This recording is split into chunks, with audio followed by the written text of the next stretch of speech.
Yo guys, selamat datang di channel Sopilar Anime, membahas anime dari awal sampai tamat. Di video kali ini, kita akan membaca seluruh alur cerita Light Novel High School DxD Jilid 16 Part 5. Oke, let's begin. Setelah Marius meregang nyawa, area kegelapan kini mulai menghilang dan kembali seperti semula. Lalu Azazel mendekati Valerie yang terkapar. Dia mengatakan bahwa dirinya heran tentang Holy Grail. Ya, ini kan Longinus yang notabene secret gear terkuat yang hanya ada beberapa biji saja di dunia. Tapi kok bisa gitu kan dikeluarkan dengan semudah itu? Dan lagi Azazel melanjutkan, cahaya yang keluar sangatlah sedikit, berbeda dengan Holy Grail yang asli. Intinya Holy Grail milik Valerie ini terbagi dua. Penjelasannya ribet. Kita ambil contoh aja yin dan yang ya. Nah, jadi yang keluar dari tubuh Valerie ini cuman yin-nya aja. Sementara yang-nya masih ada di dalam tubuh Valerie. Jadi ya, kekuatannya tidaklah sempurna karena terbagi dua. Lalu Azazel mengatakan kalau Valerie masih hidup. Dan asal yin ini dikembalikan ke tubuh Valerie, maka kepribadiannya akan kembali. Di sini semua orang menghela nafas lega. Gitulah pokoknya. Lalu Azazel mulai memasukkan kembali yin ke dalam tubuh Valerie. Di sisi lain, Gasper tertawa melihat hal itu. Dan dia mulai berkomunikasi dengan Draig, yang intinya dia adalah kepribadian lain dari Gasper. Forbidden Balor View, itu nama secret gear Gasper. Dan nama kepribadian Gasper adalah Balor, kepribadian buruk, nan OP bisa dibilang. Lalu Gasper yang kini dikendalikan oleh Balor menjelaskan kepada Issei, ya kalau dirinya dulu itu berinteraksi dengan seorang naga merah. Kapan? Yaitu saat Issei lepas kendali, memakai Juggernaut Drive. Nah, saat itu kan Issei memakai kekuatan penghenti waktu Gasper kan buat menghentikan Salba. Ternyata itu bukan Issei yang mengambil kekuatan Gasper, melainkan Balor View yang menyatu dengan mata naga merah. Dan sekarang dia sedang mempraktekannya, membuat Issei melihat apa yang dilihat oleh Balor, yaitu diri Issei dalam bentuk naga merah di depannya. Singkatnya seperti melihat cermin gitulah. Saat kemudian pandangan Issei kembali normal lagi, ya karena Balor hanya ingin menunjukkan saja, pamer ceritanya. Lalu Balor mulai berjalan ke arah Valerie dan mengusap pipinya. Dan dia mengatakan kalau dirinya berhutang budi pada anak ini. Lalu Balor menjelaskan kalau Valerie tanpa sadar memanggilnya ke dalam tubuh Gasper saat Gasper ada di kandungan. Dan ya, Gasper jadi punya kekuatan Forbidden Balor View dan Balor Control. Jadi bisa dibilang ini balance break Gasper yang belum sempurna. Balor menamakannya Forbidden Invade Balor the Beast. Lalu Azazel mengatakan kalau Forbidden Balor View bisa dibilang akan menyaingi Longinus. Yap, ini adalah Longinus ke-14. Ya, total ada 18 Longinus sih, cuman belum tahu semua saya. Lalu Balor mengatakan kalau dirinya berjanji bahwa dirinya tidak akan menyakiti teman-teman dari klub penelitian gaib. Lagi pula mereka adalah penyelamat Gasper. Dan Balor akan menyaksikan mereka di dalam tubuh Gasper. Saat itu juga Balor lenyap. Nah, dia tidur lah intinya. Dan kegelapan yang tadi membungkus Gasper mulai hilang. Lalu Rias berlari untuk memeluk Gasper. Di sisi lain, Azazel kini selesai memasukkan Holy Grail kembali ke tubuh Valerie. Tapi aneh, dia tidak segera sadar. Dan di belakang mereka berdiri seseorang sambil berbicara. Ya kalau kesadaran Valerie mungkin tidak akan kembali sampai mereka memasukkan ini, kata Rize, sambil melayangkan sebuah gelas. Itu adalah Holy Grail. Jadi ya ternyata dalam tubuh Valerie itu ada 3 Holy Grail, bukannya 2. Anjir, saya nggak tahu dah kalau 3. Kalau 2 kan yin dan yang. Kalau 3 apa? Trio. Tapi bodo amat lah. Lalu Rize mulai tertawa jahat. Dan di sebelahnya ada Lilith. Dan Rize mulai menatap sinis ke arah Vali. Di sisi lain, Vali juga menatap Rize dengan penuh amarah. Hanya mengingatkan ya, si Rize ini kakeknya Vali. Oke, lanjut. Ternyata amarahnya itu ditujukan pada Rize, ya karena Rize selalu menyuruh ayah Vali untuk menyiksa Vali. Tapi wait, bukannya Vali ditinggalin pas kecil ya karena kedua orang tuanya takut gitu? Ya udahlah, oke lanjut. Lalu Rize menjelaskan kalau ayahnya pengecut dan takut pada putranya yang memiliki keturunan Longinus Naga Putih. Mulai nyambung nih. Jadi Vali kabur dan pergi ke Grigori. Kalau kalian tidak tahu Grigori, jadi ya Grigori itu tempat penelitian si Azazel dan ilmuwan yang lain. Dan di sini Azazel merawat Vali hingga dewasa. Lalu Vali menanyakan tentang ayahnya. Dan Rize menjawab, dirinya telah membunuh ayah Vali karena dia sangatlah pengecut. Di sisi lain, ya Vali bodo amat, ya karena dia juga ingin membunuh orang pengecut itu. Seketika aura di sekitar Vali meningkat pesat. Di sisi lain, Rize masih ketawa sambil menatap cucunya itu dan memuji Azazel karena membesarkan anaknya hingga sekarang. Anak itu maksudnya. Wait, saya mau nanya dong, Ibu Vali kemana ya? Lalu Azazel menanyakan pada Rize tentang tujuannya mendapatkan Holy Grail. Dan Rize menjawab, dia sudah membuktikan tentang adanya dunia lain. Dan itu disebabkan oleh Issei. Mungkin adegannya ada di light novel yang lain kali ya. Tapi saya belum baca gitu kan. Tapi di sini intinya Rize menjelaskan kalau saat Issei bertarung dengan Loki dulu, Issei mengobrol dengan Dewi Payudara Besar memakai Palingual yang sebenarnya adalah Dewi dari dunia lain. Lalu Rize menjelaskan lagi yang intinya dia ingin menyerang para dewi dan dewa dari isekai itu. Ya karena dia gabut aja gitu kan. Sumpah lah, ini para penjahat high school di XD nggak ada kerjaan lain gitu kan. Gabut ngajak perang, gabut nyerang kota, ampun dah. Lalu Rize melanjutkan kalau rencananya ini dibutuhkan pengorbanan, penjaga dimensi yang ada di celah dimensi, yaitu Great Raid. Dia bisa mengalahkan Great Raid, maka dia bisa membuka dimensi ke dunia manapun. Itulah tujuannya saat ini. Tapi Great Raid sangatlah kuat. Bahkan dirinya pusing untuk mencari cara mengalahkannya. Dia berencana untuk mengadukannya dengan Opis. Tapi si Cao malah membagi kekuatan Opis jadi dua. Membuat Opis bukan tandingan Great Raid lagi. Mau minjem sama yang susah karena Hades sudah ditegur Raja Iblis. Dan Rize tersenyum sambil menyebutkan angka 666 atau Trihexa yang menurut mereka itu kiamat. Saya nggak terlalu paham ini mitologi gimana. Tapi intinya kekuatan itu mampu menyaingi Great Raid. Lalu Rize menjelaskan kalau Trihexa itu ada di ujung dunia dan dia sudah disegel oleh ribuan segel. Dan Rize dengan sabar melepaskan satu persatu segel itu. Lalu rencana besarnya adalah dengan memakai kekuatan Trihexa dan membunuh Great Raid. Dia akan menjajah dunia lain dan berkuasa di dalamnya. Udah gitu, gabut lagi lu Rize. Udah dikuasain ya dunia lain, otomatis kan lu yang terkuat. Terus bosen ntar di sananya. Lalu Issei kehabisan kesabaran dan mengatakan kalau rencananya itu bodoh dan membahayakan semua orang. Lalu semua orang menatap Rize dengan penuh kebencian dan mengatakan pada keluarga Gremory, mereka itu tidak pantas untuk menjadi iblis. Loh kenapa gitu kan? Ya karena iblis sejati itu yang serakah, jahat, penuh ambisi, dan gila. Sementara keluarga Gremory apa? Iblis kok baik hati kan? Aneh gitu kan. Lalu Rize mulai menantang Issei. Karena ya mata Issei itu dari tadi membara akan kebencian. Dan Issei langsung berubah ke mode Triana Queen dan melepaskan Dragon Shoot.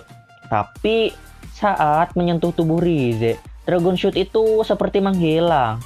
Si Rize tidak terkena damage. Dan Azazel menjelaskan kalau orang ini, si Rize, memiliki kemampuan yang bisa dibilang cheat, yaitu menghilangkan semua efek serangan Secret Gear yang diarahkan padanya. Anjir, ini nih ya kekuatannya udah sama kayak tangan Touma di anime To Aruma Jutsu.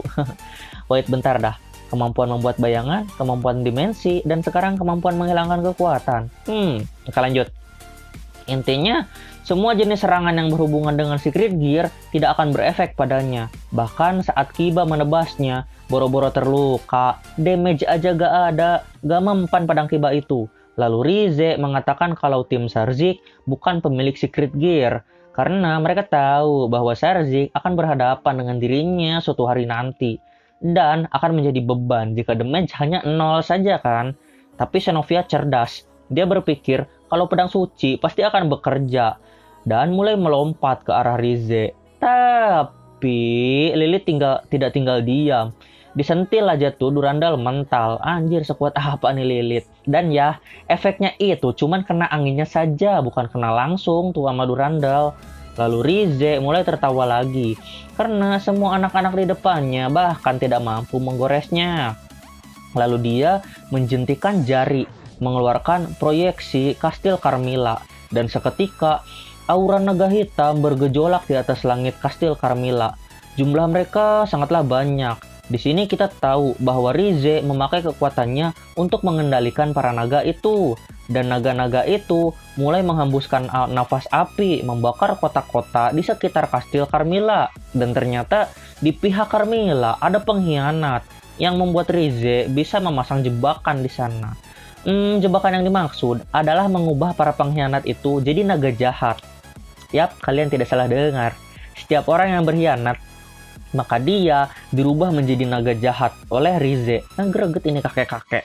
Di sisi lain, ya kalian tahu kan, beberapa prajurit faksi Carmilla itu ada di kastil ini, lagi perang dengan faksi Tepos.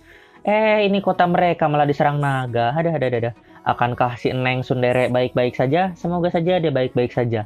Di sisi lain, para pengkhianat keluarga Tepos juga menjadi naga jahat dan mulai menggetarkan kastil Tepos. Dan ya, itu berarti kedua vampir yang lagi perang ini malah diserang oleh Rize. Sendirian lagi. Ya lebih tepatnya dihancurin oleh Chaos Brigade. Seketika Rize menjentikan jarinya, menteleport semua orang ke sebuah menara. Dan di sini Issei menyaksikan kota-kota yang terbakar akibat ulah para naga jahat. Lalu Rize memprovokasi Vali. Rize menyuruh Vali untuk memijat pundaknya. Ya, Vali dengan senang hati terbang ke langit memakai sayap biru miliknya dan mulai memijat Rize. Lalu di sisi lain, Azazel menyuruh Rias untuk membagi tim. Mereka berencana untuk menyelamatkan penduduk dan membunuh semua kadal itu. Di sini semua berpasangan, yaitu Akeno dan Rias, lalu Kiba bersama Rosewise, Xenovia bersama Irina, Issei bersama Draig, lalu Gasper dan Koneko masih pingsan. Jadi mereka akan dievakuasi oleh tim Xenovia dan Irina bersama Asia ke tempat yang aman. Tempat berlindungnya ada di gerbang timur. Dan sekali lagi, keluarga Gremoli mulai bertempur tanpa istirahat. Mereka berpencar. Issei mulai melesat dengan Sonic Booster dan memukul naga yang hendak menyerang penduduk. Serangan Issei yang dilapisi Askalon sukses membunuh setiap kadal yang terkena pukulannya. Jadi naga jahat ini XP-nya rendah dan defense-nya lemah. Lalu Issei memerintahkan penduduk untuk berlari ke gerbang timur. Yap, tempat Xenovia dan Irina, Gasper, Koneko, dan Asia berada. Amanlah di sana. Seketika 3 ekor kadal menerjang Issei dan Issei menjitak mereka, lalu mereka mati. Dan terlihat ada pasukan vampir yang berusaha melawan naga. Issei langsung melesat, membantu mengalahkan naga dan menendang naga itu hingga terjatuh. Dan naga itu kalah. Lalu saat Issei ingin terbang pergi, tiba-tiba Lucy datang di depan Issei. Issei tidak tahan dengan ocehan Lucy dan dia berniat memukul Lucy memakai Solid Impact. Tapi seketika Lucy berubah ke mode balance break, scale mail. Kok bisa anjir? Dia meniru Secret Gear Issei. Ternyata Lucy memakai tubuh lama Issei untuk membuat hal itu terjadi. Lalu Issei mendaratkan pukulannya pada Lucy, tapi Lucy menahan pukulan Issei dan memboost dirinya 20 kali, membuat efek shockwave dari benturan pukulan itu.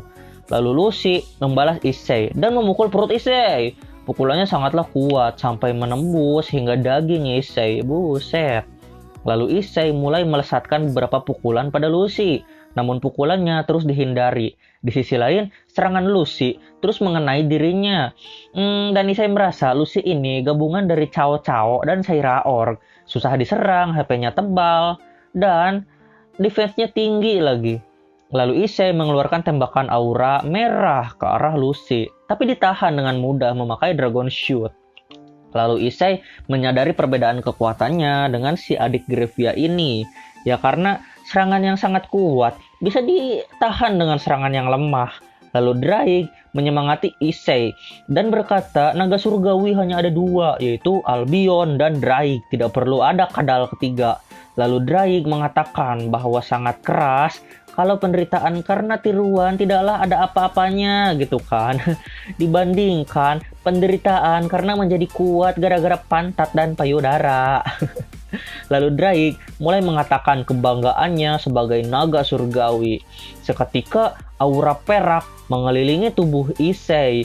Itu dipadukan dengan warna merah yang telah dimilikinya. Drake terkejut. Ya karena kekuatannya itu seharusnya tidaklah ada. Kekuatan gila di mana Issei mencuri kekuatan Vali dan mempertaruhkan nyawa. Lalu tangan kiri Issei yang kini berubah menjadi warna putih memunculkan naga putih kecil yang sangat banyak. Itu dikendalikan dengan pikiran Issei, memakai jumlah stamina Issei. Jadi Issei pakai kekuatan Triana Queen plus kekuatan baru yang belum diberi nama. Oke, mari kita beri nama itu Little Shiro. Lalu Little Shiro yang berjumlah puluhan mengelilingi Lucy dan Issei mengeluarkan Dragon Shoot mengarah pada Lucy. Tapi Lucy menghindarinya. Tapi serangan itu memantul dan terus memantul hingga akhirnya mengenai tubuh Lucy. Di sini Issei tahu kalau kekuatannya yang sekarang adalah yang dipakai Vali untuk melawan Chrome kemarin. Tadi maksudnya. Lalu Issei mulai menembakkan balasan Dragon Shoot dan dipantulkan terus-menerus ke arah Lucy. Tembakan dari pantulan itu sangatlah kuat hingga membuat armor naga merah Lucy compang-camping. Lalu Lucy terbang ke atas dan memboost dirinya 50 kali. Lalu menembakkan kanon ke arah Issei. Issei dengan sigap membuat barisan Little Shiro dan terdengar suara divide, membuat serangan Lucy itu mengecil sampai ditepak aja serangan itu mental oleh Issei. Wow, Issei punya kekuatan boost plus divide, GG dah. Lalu naga kecil itu hilang karena kekuatan yang di divide itu sangatlah besar. Tapi santai, Issei bisa menciptakan Little Shiro sebanyak yang dia mau asal staminanya masih ada gitu kan. Boleh tembak aja sih sama Rias gitu kan. Dengan tembakan pengisi energi. Tapi efeknya ya tepos nanti. Oke lanjut. Lalu Drake di alam bawah sadar Issei mengepalkan tangannya sambil meneteskan air mata bahagia dan berkata, kami para naga surgawi tidak kalah dari payudara dan pantat. Hiks gitulah, nangis jadi intinya si Drake. Ya kurang lebih sekarang Drake bisa melawan serangan mentalnya kali ini. Aduh, nikmatin aja padahal Drake. Di sisi lain, armor Lucy yang tadi rusak kini diperbaiki lagi. Dan dia sempat-sempatnya tersenyum gitu kan. Bahagia lagi melihat perkembangan Issei. Tapi seketika aura hitam mengelilingi seluruh area. Ternyata itu adalah Gasper yang sudah bangun. Dan kekuatan kegelapan itu menghisap para naga jahat. Di sisi lain, Lucy mulai merasa heran. Lalu di sebelahnya, si kakek memanggil nama Lucy. Dia diikuti oleh Vali dengan sayapnya yang bercahaya perak. Namun Rize mengatakan pada Lucy untuk mundur kali ini. Karena dirinya sudah puas merusak kota. Issei, Vali, dan Gasper tidak tinggal diam dan menembak Rize. Tapi ya percuma, kekuatan mereka itu kan secret gear. Jadi mereka tidak bisa melukai Rize. Dan Rize bersama Lucy menghilang setelah mengatakan Spirito Gail pada Issei. Dan Vali frustasi karena impiannya untuk melawan Great Red sama dengan tujuan si kakek itu. Tapi bedanya Vali hanya ingin melawan musuh yang kuat, sementara Rize ingin mengacaukan dunia dan berperan sebagai iblis jahat. bersambung. Sampai sakit pinggang saya bikin video kali ini. Panjang benar. Dan ya, ini belum berakhir. Jadi, tunggu part 6 secepatnya. Oke? Thanks for watching and titik. Bye-bye.